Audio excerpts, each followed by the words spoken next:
You know how we all worry, of course, about Joe Biden and his state of mind on a daily basis, and the way the world is at the moment. We think, how long is it going to be before he pushes the wrong button? Well, it appears that former presidents are also capable of making a bit of a balls up of it as well, and making probably what would be considered the Freudian slip of the century.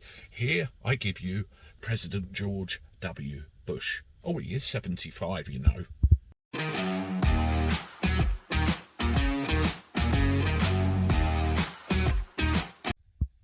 How do, everybody? Welcome back to the channel for a Thursday night. Hope you're doing all right. I certainly am. It's been one of them days. Well. George W. Bush.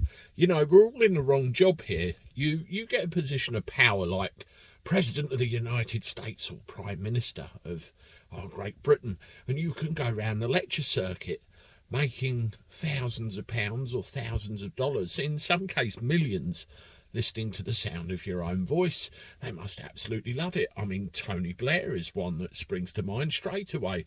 That's kind of a link, isn't it? Well.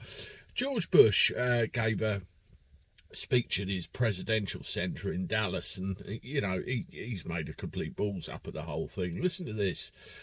George W. Bush makes a Freudian slip of the century after mixing up Ukraine and Iraq in a brutal invasion speech.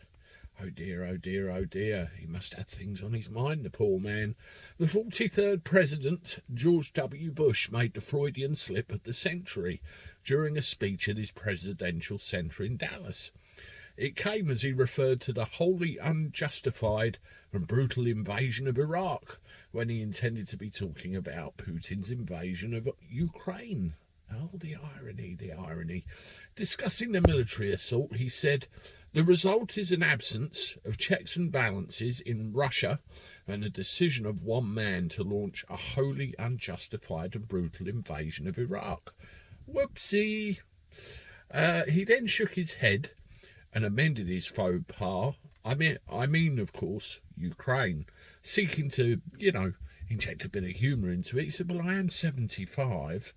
Yes, well, former president 75, and I think Biden's 175. Yeah, they're all quite old over there, aren't they? Staunch critics of the US invasion of Iraq, or Iraq, as they say in there, executed under the orders of Mr. Bush, dubbed the attack unjustified and brutal at the time.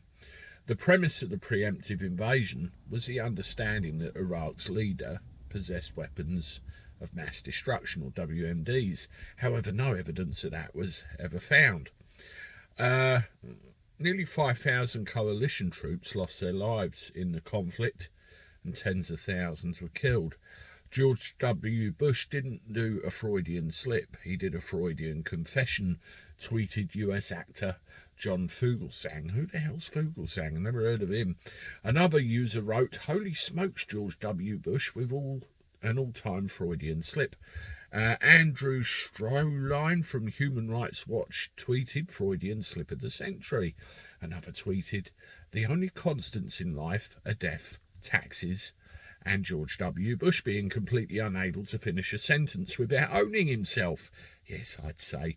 Mr. Bush made the error at an event centred on engendering trust in elections and democracy. Again, all the irony.